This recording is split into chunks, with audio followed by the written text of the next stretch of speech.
L'avant-métré du soubassement maintenant.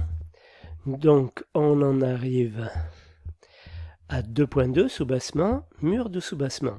Mur de soubassement en maçonnerie d'aggloméré semi-plein, suivant étude du BET structure, hauteur et largeur, suivant plan de fondation. Localisation à prévoir sur les semelles filantes, métré du dessus de la semelle jusque sous le chaînage qui sera quantifié avec le plancher. Voilà. Donc, croquis sur lequel je vais quand même insister sur un détail super important, c'est que je n'ai pas dessiné l'enduit. Ok? Là, on a les murs nus.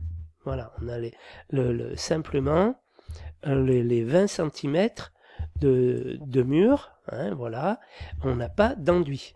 Voilà, c'est ce qu'on appelle les murs bruts. Donc les côtes que je vais avoir sont les côtes brutes. Très important.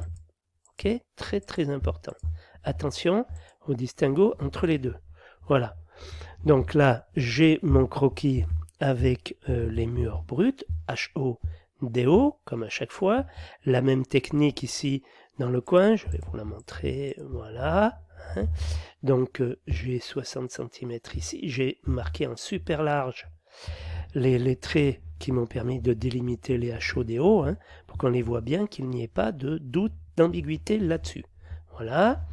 J'ai également représenté une coupe sur la semelle.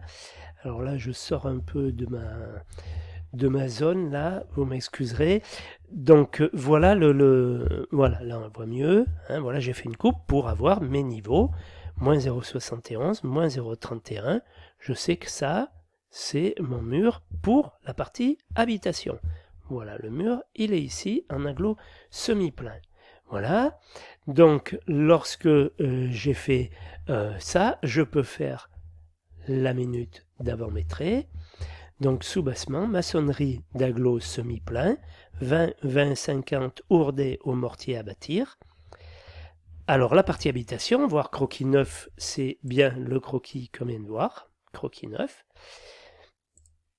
Donc, en HO, 2 fois 9,31, ça me fait 18,62. DO, 2 fois 5,75, ça me fait 11,50.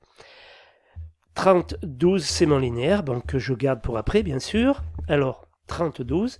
Et donc, 2, moins 0,71 à moins 0,31. Ça me fait 0,40, 12 mètres carrés, 0,5. Faut que je déduise le poteau parce qu'il se trouve que ici, j'ai un poteau. Un poteau qui mesure 20 cm de large par 37 cm de long. Hein, voilà. Donc celui-là, il faut le décompter, c'est pas du mur de soubassement.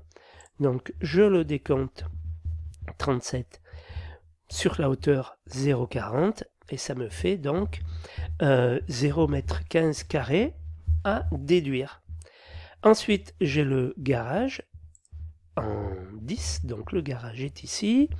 Donc j'ai repéré mon mur de soubassement, enfin l'épaisseur, voilà, ici. Donc je sais que je pars de moins 0,71 et le bas de mon chaînage, c'est-à-dire le haut de mon mur, est à moins 0,15 là cette fois-ci. C'est plus la même chose. Voilà, donc là, je fais donc 2 fois 3,72, hein, 3,72 en bleu, 6,35 dans œuvre ici. Voilà, donc 2 fois 3,72, 2 fois 6, 35, 12,70. Et ma longueur L5, 20, 14, de moins 0,71 à moins 0,15. Cette fois-ci, ça fait 56 et non plus 40. Hein. Quand même un gros écart. 11,28. Et je déduis la partie que j'ai déjà métrée tout à l'heure, à savoir ici, sur la partie, voilà, des 2,71 d'ici là jusqu'ici, ça, je l'ai déjà métré tout à l'heure lorsque j'ai fait l'habitation. Hein. Cette partie, je l'ai déjà métré. Il y a un peu de bleu ici, du jaune, et puis un peu de bleu ici aussi. Donc ça, il faut que je le déduise. Je ne vais pas le compter 2 fois.